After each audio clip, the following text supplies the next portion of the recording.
Right now we're on. All right, Darren, Chris, it's been a minute. I mean, you're a busy guy. You're a busy guy. I wouldn't say that. Yeah, I think you're I wouldn't say that. busy, very busy. Episode 30, we're going to do a quick rundown. We're going to call this episode, Where Do We Go From Here? Wasn't that a song? Where do we go from here? I'm sure it is, but Yeah, more a line. philosophically speaking. But A line from a song. we've been gone for about 17 days in some form or fashion, but we got a few things to talk about. I mean, the whole country's talking about, is Vegas done, dead, or do we need a do-over? SNL hires and fires.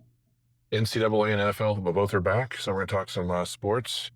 So the Fed cut the rates today. That's a hot topic. Woo. Here we go. Ben and Jerry Greenfield resigns after 47 years in the ice cream business recently. So Yeah, him and parent company Unilever apparently don't see eye to eye. big surprise. An activist and a mega corporation. So weird. Oh, you're just getting warmed up. Yep. We just left a big events weekend, so we're going to talk about if that's the template in the future for Las Vegas. Talk about continued fan first pricing, and then we're going to talk about Charlie, not Wonka.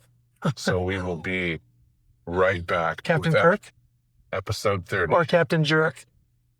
That's for conversation. Here we go.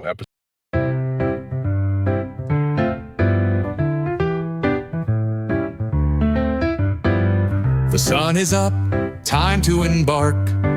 Forget the rules, we'll make a mark. From bar to bar, the world's our stage. With Darren and Chris, we're turning the page. We're back, episode 30. Don't forget, guys, if you're out there on social media, have any questions for us, we are questions@vegasdaydrinker.com. You look like you were questioning what you were about to say. Yeah, we're recording late on a Wednesday, so we're usually out of sorts a bit, but we had to get it done for you, the people. That's right. So episode 30, where do we go from here? Where do we go from here? Let's talk about the big gorilla in the room. Is Vegas dead? I mean, national media is talking about it, local influencers, local media, CNBC, MSNBC, Fox News, putting all those rates out there of these crazy pricings. What do you think?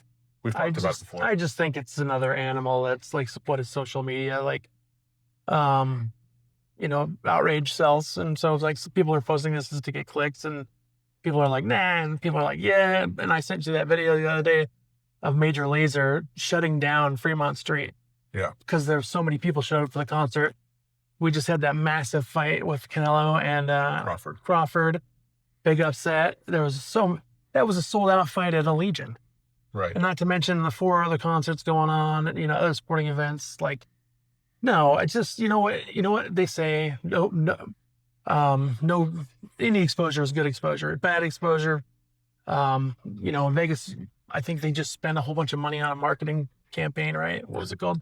Fabulous. Welcome to Fabulous. Welcome to Fabulous. I think next week they're going to do some Black Friday special for all the hotels. Right, 5 days or something. They're going to do in the ilk of Amazon Prime Days or whatever. So this is what else. This is the only thing I really add to it. I keep a Red Book, and for those that don't know, that maybe not in the restaurant business, Red Book is a note-taking book where you talk about the weather, times of day you're busy, what's going on in town. I don't really keep all the details, but every year this time of year it's slow, and so I haven't even noticed that much of a drop in business though, and at least in my intake. There was a couple of weeks where it's slow, but my intake's actually better than it has been over the last couple of years. Has it? So I'm not gonna say I'm making that's one thing I freaking hate on the internet is people that post how much money they make in tips. Yeah. I think that is the dumbest thing. Well, yeah, I think that's tacky, never to be discussed. I mean, we can all talk about different numbers, but I mean, obviously my income's gone down a bit this summer and into the fall as independently the bar that I work at the airport is going through some licensing restrictions. So that's decimated my income by a little bit more. Yeah, you have exterior circumstances. Yeah, which I think is crazy because, should I say it? Can I say it? I think it's just some swinging dick, some executive that just think he's tough shit, and he's like, this is the way it's going to be. Yeah. And, that's the problem when you have these fucking idiots making policy for everybody. It just doesn't work for everybody. Yeah, it works for certain people, but not everybody. So Right. fuck executives. And the county business office and whoever make these decisions, I was like, last time I checked, you guys take in money because it is for profit. We're not doing a non-profit. Yeah, I mean aren't we capitalists? Capitalists make money where you can make money. And is this not Sin City? Yeah, it You is. take the sin out of Sin City, then we're dead. I mean, it's one of those almost undeniable rights at the airport is where if you wanted to go drink as an option, you definitely wanted to go drink. You wanted to tell them that. I mean, the Sunday before Labor Day weekend, Monday, it was a high tick, but I told no less than 30 people, I'm sorry, I can't give you a to-go drink right now. And they looked at me like I had 6 heads. Yeah. Yeah. And they're like, why? And then you kind of go through my template of like a quick explanation, but by being reasonable. And they're just like, so on that note, let's have a to-go drink, Tris. So on that note, last week, my Wednesday went a little crazy. And I was picking up some Miller High Life champagne and beer stubbies. Oh yeah, where'd you get those? Well, they're back in the market. Must have been some demand. So they're back in the market, but they're only supposed to be for exclusive accounts. So I know one of those accounts. Silver Stamp? I would imagine. I haven't been there recently, but Jive Turkey. Jive Turkey, okay. So I reached out to the people at Breakthrough, and then we were able to procure some of those. So when I was going to pick those up at the airport, my friend Henning texted me, and he's with Candor Spirits with the green and white tea, ready to drink. And then he was telling me that he worked the Crab Corner Festival over the weekend, had met Glenn from Neon Desert Brewing, who we Small world. Yeah, who we interviewed a few weeks back with him. Yeah. And Jimmy, and we're out there talking, and I noticed these cans in the refrigerator, the takeaway, that it was from the Star Trek weekend, not too many weekends ago, that you work and attended, and they're branding as the Star Trek Las Vegas convention, the holodeck Heffy. So Glenn being so nice, I said, can I grab a couple of those for the podcast? And here we are. So this is a perfect example of what capitalism is that these people, they run the largest Star Trek convention in Las Vegas and around the world, but they refuse to work with the people that own the license, which is the people that own Star Trek, Paramount, Skydance. And so they will not pay a licensing fee, so they can't actually have any imagery that is Star Trek. They can make it Star Trek adjacent. So I think it's funny that they won't even pay for, the people that created their livelihood. They won't give them a cut of the action, which is crazy. And I don't know how. I'm sure there's legal. They don't use any Star Trek references. They allude to it. But anyway, this Hef is amazing. So yeah, this is, and one of their abilities out there is they are a small brewery and they are very nimble and they can private label and make labels quite quickly. So what is normally a Vice City Hefeweizen, which is very traditional German style, for this event was rebranded as the holodeck Hef. Speaking of which, Oktoberfest has begun, right? It has begun. When is the official kickoff? I believe it began last weekend. So we're pros? into the season, which was part of the reason I was out there, because the airport bar I work at, Lucky Streak, we were putting on, I believe, what is the only local fest beer in the airport. We've rebranded their fest beer as the Fest Flyer for the next 6 weeks. So for your bar, yeah. Oh, so you're carrying it? We take delivery tomorrow, Thursday, the 18th. So if you're flying through Las Vegas and want to support local and have a good, tasty 6.4% Meritzen style fest beer, we'll have it on draft. I'd also add that if you are doing a special event, like let's say you're getting married and you have a big crowd, you can actually have your own beers made. I think there's like a couple case minimum. Yeah. And they'll do the labels for you. They'll can it for you, whatever style of beer you want. So you can hand out, your own private select beer for your event. Yeah. And it's reasonable. I think it was just a couple $100. Yeah, Glenn and Jimmy are pretty aggressive. I mean, but very nice people, but very aggressive in getting some shelf space and into the market. So they are quite capitalistic and entrepreneurial as far as getting their flavors out there. Am I rubbing off on you? Yeah. Going back to is the Vegas Dead scenario, with the rollout of the new national commercial that premiered on Thursday Night Football. I meant to watch it and I still haven't seen it. Still haven't seen it? No. It's a very Broadway-esque starting downtown with a single girl kind of like pushing the wall down and then suddenly being out on Fremont Street. And it's a kind of a song and dance number, if you will. And, fabulous Las Vegas. Now, it was obviously designed $2 or $3 million in production costs to go out and attract the national market, but it got a lot of criticism here in the local market. And in addition to that, the LVCVA were saying other things they're going to try and do to gather more tourism back. Mm-hmm. And they wanted to put a billboard in LA with neon around it. Interesting. They want to hand out bottles of H2O at check-in for thirsty travelers. Uh-huh. Kind of what you were talking about earlier, they wanted to do a promotion coming up similar to Prime Day, where it's like these kind of crazy kooky deals that you can sign up and down the strip. They wanted to give random guests desserts. And then, so they annually take in from the dreaded resort fees and parking, like they take in $460 million annually. Okay. So they have quite. Cut it real quick. All right. So where were you? We were talking about the $460 million that the LVCVA has annually as in their budget to attract more tourism and visitation, and how they're utilizing it. And the local media and the national media, more so the local media, they're being strictly scrutinized as like, that's not what we need. We don't need art, we need function. We need, basically everyone locally is saying like, get rid of parking fees, get rid of resort fees. That will get people's attention, not these hacky, give people a bottle of water at check-in. Something you should do naturally as a human. So like my recommendations would be simple. Get rid of the fucking ridiculous stuff in the room, like the mini fridges where they pack them full of stuff that's like $20 an item, and they put signs in there that are weighted, and if you put stuff in here, you'll get charged, and you have to pay for a fridge if you want a fridge. Just buy a bigger fridge and let people put their leftovers in there. When you go out to dinner and you pay $300 for a nice dinner and you have some leftovers and you want to put it in your room, and you can't because you have to pay a $50 fee for the fridge.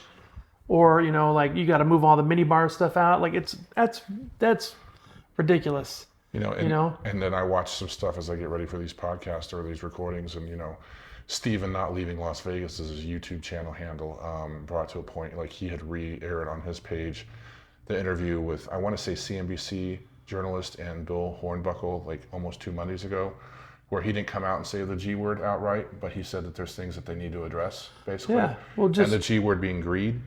Well, also, let me just add, I get it. You built this parking structure, you want to make money, and that's, everybody in the world pays parking downtown. But, if you're a guest in the hotel, have it be included in the price of the room, and don't charge people for it. Yeah. You scan your room key, you get in. You're a player at a certain level, you should get free parking. If you're local, you should get a discount. Now, if you're just there to go to the Bellagio water show, sure, you're going to have to pay. Sure. But those things, that's just blatant greed. Well, and I talked to my friend growing up today. He flew out earlier, and they went to dinner at Cleaver last night. It was 4 guys, and with their quote unquote happy hour steaks, some entrees, a bottle of wine. For 4 people, it was $500. And I just think that if that's not unreasonable, for a steakhouse, $125 a head. Yeah, but I think if the steak, if they want to get people to the strip, also is like especially like these people that live here locally, because as I didn't put it on the board, but all the local casinos are doing gangbusters right now. We went to see the country band Midland last weekend. Red Rock was jammers. Now, obviously, they knew what they were doing, putting 5,000-6,000 people in the casino for a live country act, because they're going to flood right back out. They're trying to come after the South Point. Sure. And Durango, any of them really. Yeah. But the thing is, if we want to go see our friend Raffo at Park MGM, and we go down there and we have breakfast or whatever, why can't you validate my parking ticket and especially if you have dined? Like even Disney's greedy. Disney they will validate your parking as long as you spend $20 in the restaurant. That's all it has to be is $20 at Disney. Yeah. Okay. Yeah. And it's 4 hours, but it's not like you're not going to get it. You can't go to the park all day. Yeah, and you still have to pay $10, but at least they validate, they don't charge you the full price. So let me ask you this. This week they put out in the news that all summer long Resorts World had waived parking fees at the resort, But just guess what? So it happens in the same week that Zooks officially launches in Las Vegas, not exclusively at Resorts World, but they're making a big marketing push towards it. So you can go scan the app, download it, and right now ride it for free. Yeah. Because they're only doing limited runs to kind of just show people the technology. Did you see, by the way, that they had to shut down the boring company because somebody died in an accident? I did see that. Yeah, crazy. Yeah, it wasn't So boring. It wasn't Elon's stock price, but But you see that deal he got, man, $1 trillion, something like 17 years staying with the company or something like that. Yeah, it's crazy. But I mean, just to finish the note is, so the same week that Zeus launches at Resorts World, again, not exclusively, but I'm interested, and I was talking to somebody, you might be interested to go check out the technology. Yeah. Last week, for us to go down there, free to park. This week, $21 flat rate fee. Wow. Yeah, it's coinciding with. So you could get a free ride in Zoogs, but you pay $20, $21. Right. It's just how it happens to work out. So you have this great opportunity to get people to live here locally to go down there, check it out. As busy as Wynn was from talking to my friend, Monday night, they went to Fontainebleau last night. He said it was empty, a shell, and I've heard that about Resorts World too. You know what? I will say that I was at Disney a couple weeks ago, and it's slow, very slow there too. Is it? Yeah. So, and like a lot of the theme parks are slower this year, and I'm seeing that all over the place. So it's not just Vegas. I think it's just in general, like inflation. I think that people just don't have as much money. I think that because rent prices are so high, your discretionary money, and we've talked about this before, you don't have as much discretionary money. Yeah, I mean, to go out and You said inflation, and we alluded to in the run up. Let's go into interest rates. It dropped. Was it a quarter point today? Yeah, it dropped a quarter point. But on inflation, and the tariffs, I had to pay $65 for something that I ordered 2 years ago, and $65 on an item that was $350. I had to pay the additional $65. Just recently? Yeah, just recently. And then, I've noticed that, shrinkflation, where they decrease the size of a product to and then charge about the same amount of money is everywhere. It's rampant, so. Well, anyway, you do see it in the fast food industry too, with some of the promotions they're coming out with, like with the Y2K with Taco Bell. I don't know why I know that so well. But then, the McDonald's CEO came out last week in the media too and said, fundamentally we have to look at pricing because as we see at McDonald's, and everyone's used a Big Mac through time as an economic barometer, we are living kind of in a two-tier economy right now, Yeah. And I mean, if a Big Mac value meal was, $14, I mean, for a family of five, you're in, $80, $100 with tax, and that's just not realistic for the day in and day out. And I know rents are going down, but when, 5 years ago rent or 10 years ago rent, Vegas, $1,400, I'd say, but it's gone up, 25-30% over that now. Yeah. So, and we're not making that much more money. So you're going to lose on certain things, right? Well, yeah, I mean, you're just losing across the board. I mean, the price of beef has gone higher, obviously, Beef. Perfect example. Yeah, beef, crazy, man. It was like $8 for a pound of beef. I was like, what the hell? Gasoline, I don't know what happened in the market, but it was cruising along like high 2s, low 3s. And I know you don't worry about this because you have a Tesla. But ding. Suddenly jumped 40 or 50 cents a gallon in Chris, a short amount of time. I've decided to choose peace in my life. Yeah. So I get rid of the things that anger me. So I've gotten rid of gas. Yeah. I still have gas, by the way, but just not getting gas. This episode brought to you by Pepto-Bismol. All right, so going to a lighter subject for a second as we get ready for the fall seasons of sitcom and satire and everything else. SNL has famously let go of some of their previous cast from season 50. Yep. So with Lorne Michaels wanting to shake it up for season 51, I mean, most notably, there was 5 people that went away from 30 Rock, but I think for most people, the most recognizable name was Heidi Gardner. Yeah, I mean, but she'd been there for 8 years?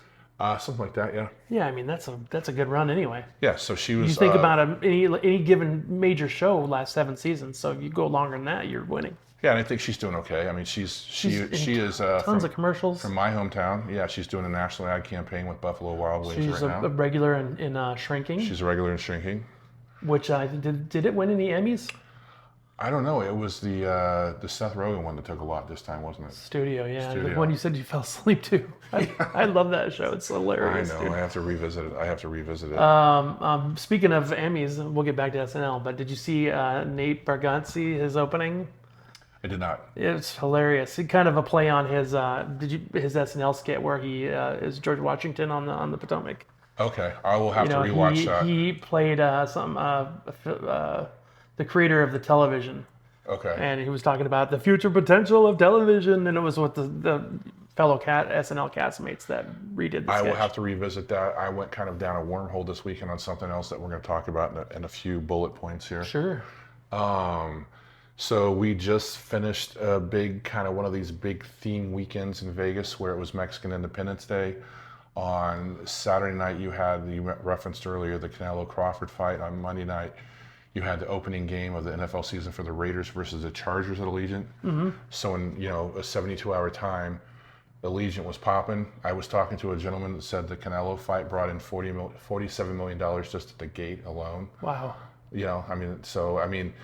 When Vegas works, it works, right? I wonder how the book did on that fight, because it was kind of an upset, right? In the sense that it was, yeah. And it was a Nebraska guy, right? Nebraska guy that won. I think so. Nor you, I believe, are the biggest boxing guys, so I can't speak fluidly too much about it, but it was an upset. Obviously, it did have most of the country watching because for the first time, Netflix, right? So you could stream for free with your Netflix account. Oh my gosh, we got to get into the Netflix thing or the whole streaming thing. How do you mean? I mean, just because Skydance just bought Paramount Plus, but oh, but did you see they just made an all cash offer for Warner Brothers? Oh, did they? Yeah, I didn't see that. Yeah, so just imagine the implications of that. And so maybe next episode we'll throw in some. Yeah. Anyway, let's go. But you had the Canelo fight. You had all these other live events. I mean, the town was buzzing. You referenced earlier the free concert downtown on Fremont Street. Major Lazer. That basically shut it down. I don't even know who that is, but it looked like fun. Yeah. Nor do I, but you sent me the TikTok video. Hi, TikTok.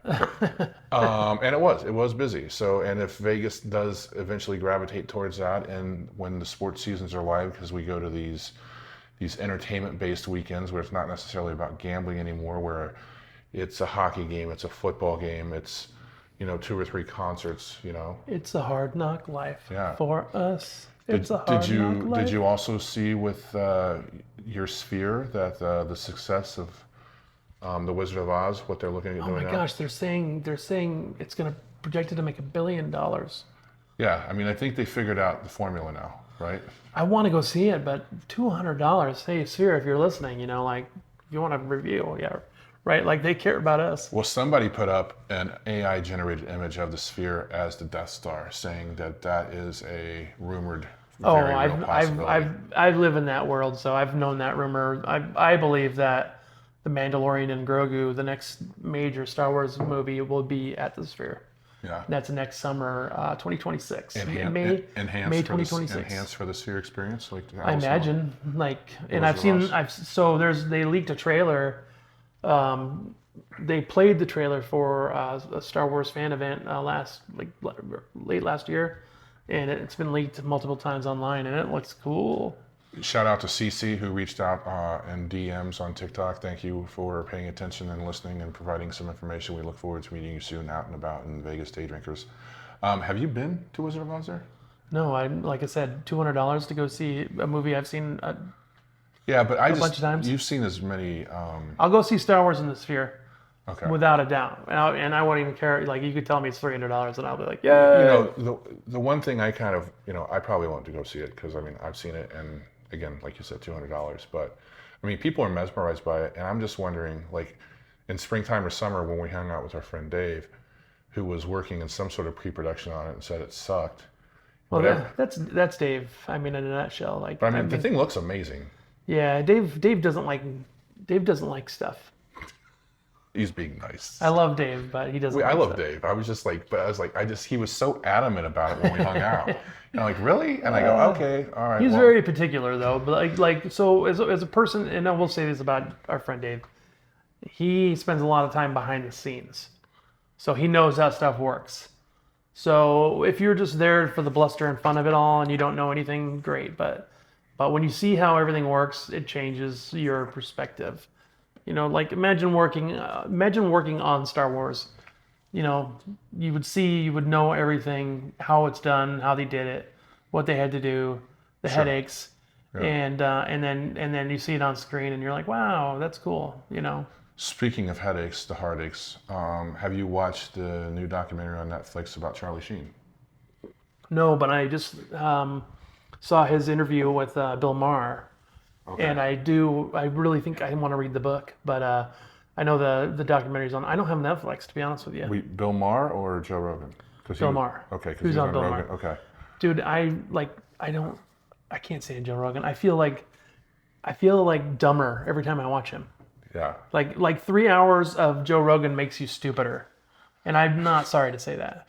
Is that a Webster Dictionary word? No, but I just literally I feel like I just watched Joe Rogan, so that's why I said that. I have not seen it either. That's on my honey doo-doo list. But one of the segments I saw was he pretty much reached out to everybody in his past, and the only person he didn't feel comfortable reaching out to was John Cryer, which eventually I think the producer of the movie reached out to Cryer, and Cryer provided a segment. Yeah. And he goes, he didn't praise him and he didn't abhor him, but he goes, Charlie Sheen is the reason that I'm bald at 60. John Cryer is very liberal, very, very liberal. Like I remember watching his interview with, he was on Bill Maher's other Random. What's it called? Club Random. Club Random, yeah. And very, very, very left-leaning.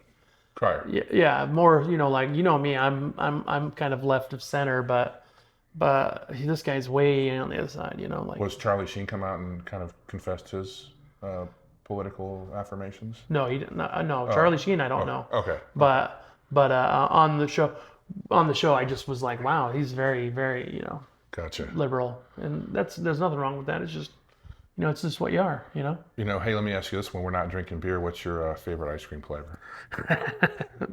Well, you already know what I'm going to say, Ben and Jerry's. Yeah. But shout out to Sorry Not Sorry in Las Vegas. If you're ever coming to Vegas, Sorry Not Sorry is amazing. Is that an ice cream? Yes, it's so Where's good. that? They have 3 locations around town. Amazing, and they have my mom can't eat dairy anymore, and they have the best vegan ice cream. You can't even tell it's non-dairy. So my mom's scared to eat ice cream. She's like, no, I don't like what it does to me, and it's vegan, so you can have it, and it's amazing. But they also operate I Heart Burgers. Okay. And they have fantastic soft serve at those locations as well. I mean, baseline, my always flavor is mint chocolate chip. And Remember when I sent you that picture of the dill pickle beer? Yes. That's from, they serve it there at I Heart Burgers. Now, obviously, when Ben & Jerry's first came out 40-something years ago, it hit the scene, and it just kind of was a groundswell of marketing opportunity. And then I remember as a younger man, chocolate chip cookie dough. Oh my gosh, yeah, life-changing. And now if you don't have a chocolate chip cookie dough ice cream in your establishment, you're not a proper ice cream place. So that's just the way it goes now. I mean, if you're the Deadhead, Cherry Garcia, if you're a fish fan, Phil Lesh, fish food. What's Stephen Colbert's American Cone Dream? Yeah, something like that. He won an Emmy, right? Just recently. Yep, and that's a funny thing because in the Emmys, Stephen Colbert was up and Jimmy Kimmel was up. Okay. And it was funny because John Oliver was on his show the other day, and he's like, I was hoping Jimmy Kimmel would have won because it would have been Stephen Colbert's last opportunity to win. Can you imagine the look on Jimmy Kimmel's face if he would have beat? Oh. Stephen Colbert on his very last opportunity to win an Emmy for a show. So the 2 men, the social activists that started a generational food thing, I guess that's not the best word I could use, but Jerry Greenfield stepped down from Ben & Jerry's. So Jerry... Today, right? Today or yesterday. So under social discourse, because parent company Unilever that bought them in 2000 for $326 million, we're not seeing eye to eye about where the brand and the company were going. Well, I mean, we don't get political. I mean, we don't typically get political, but what's going on over there in Gaza is just fucking like terrible. Like I know, we know Jewish people, like people from Israel, from working at the pub, Sure. and what happened over there was terrible in October, but it's still ongoing, and like what's going on over there is just not good.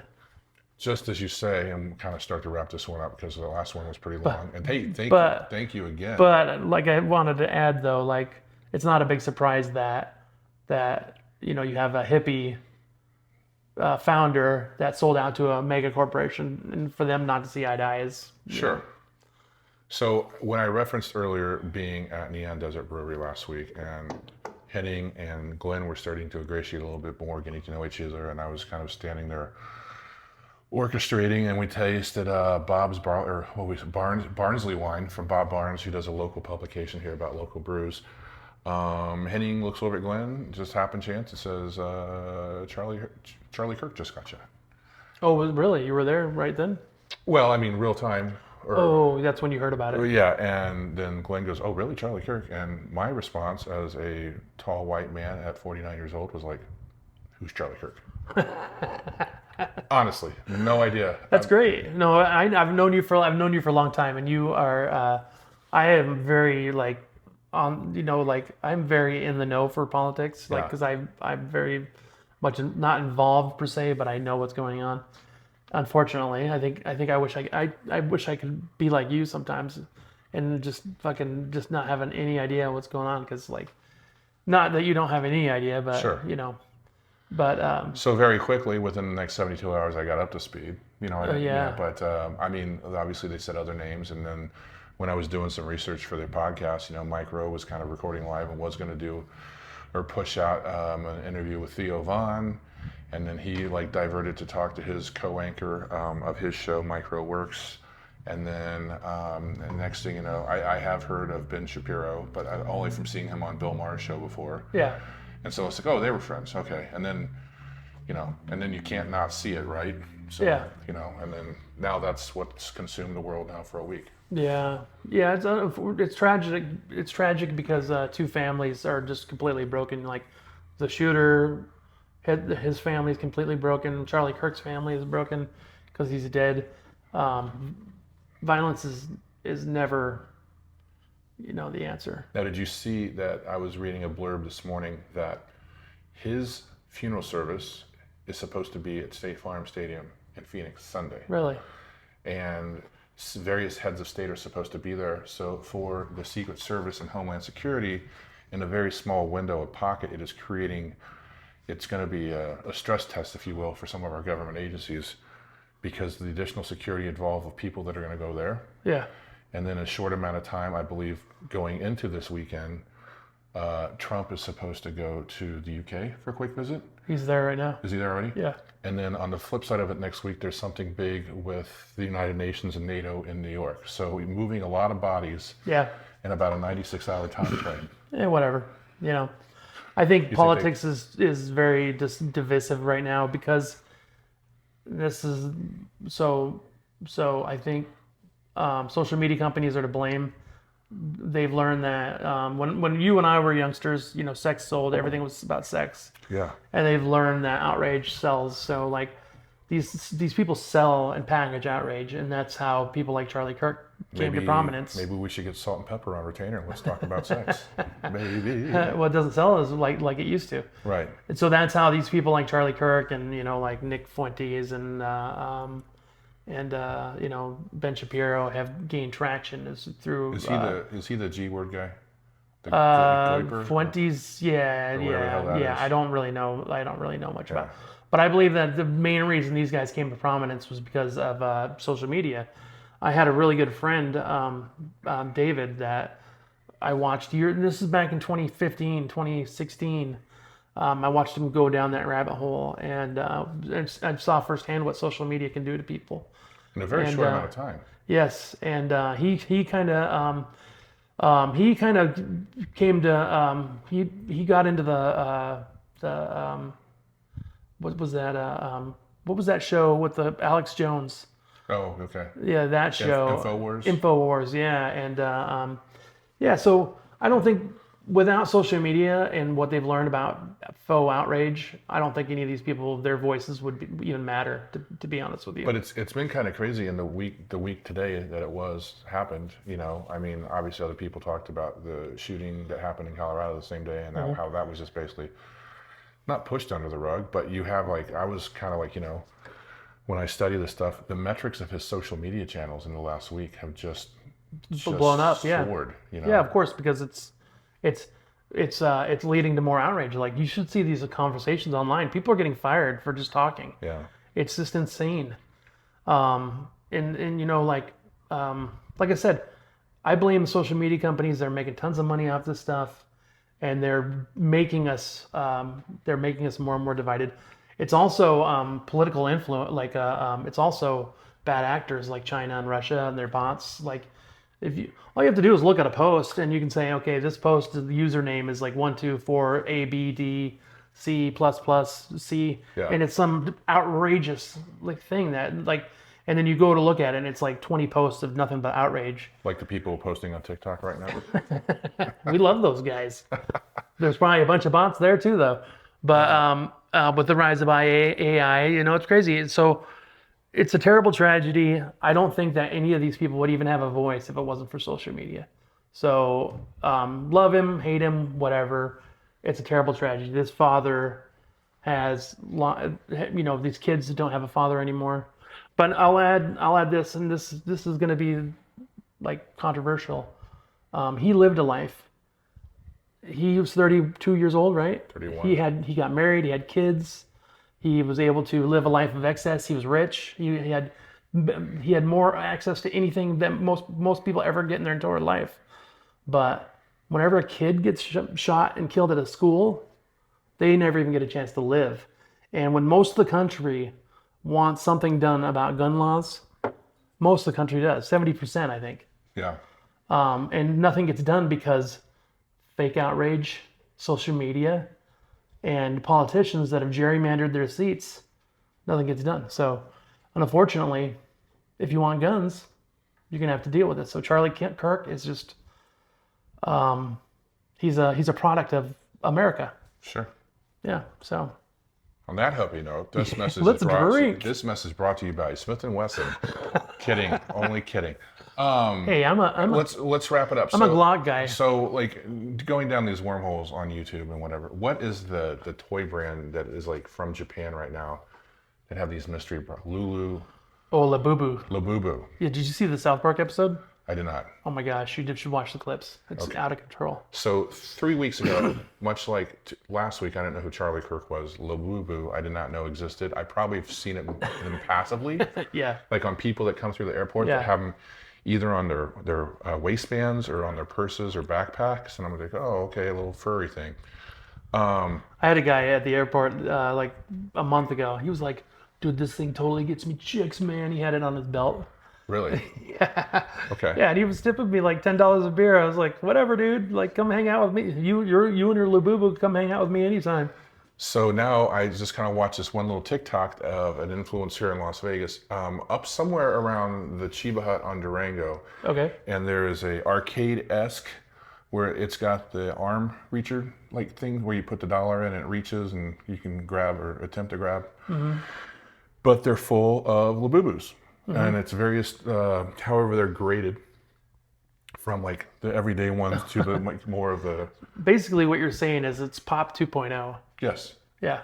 Yeah, and so this one down here that might be an everyday one, it's $1 a chance. Over here, it's like $25 a chance. Jesus. And kids are just pouring in there. Well, dude, you gotta watch the South Park clips. Like, yeah. Anyway, continue. No, so I see that, and then next thing you know, I'm working at the airport over the weekend, and then there's a larger Labubu that's sitting on the bar top. Will you say Labubu like 3 times fast? Labubu, Labubu, Labubu. So, when I was a kid, I rode my bike. I cut myself. I had a boo-boo. But if you were Spanish speaking, it's Labubu. Yes. Mexican word of the day. Jesus. But so they have I guess a giant one, but just a larger one. And I'm just like, so there's an official pop store at Hot Planet Hollywood, I believe. Yeah, there's a. I'm not really familiar with it, but yeah, Pop Mart. It's called Pop Mart. Yeah, yeah.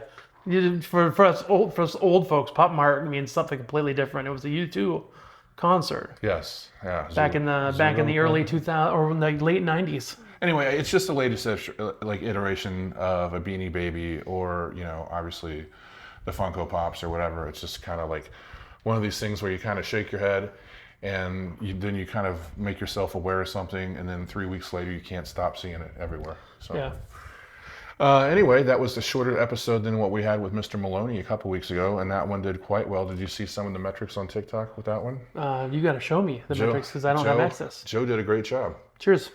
Cheers. Speaking of, I talked to a couple of our members of our staff about doing like a bartender series, and I thought it would be fun that we could sit down with some of our fellow Republicans and talk bar stories. What'd you say, Des? Yeah. Des, come on down. We'd love to have you. Fly on out. Yeah, could you imagine the three? Like, I want to do.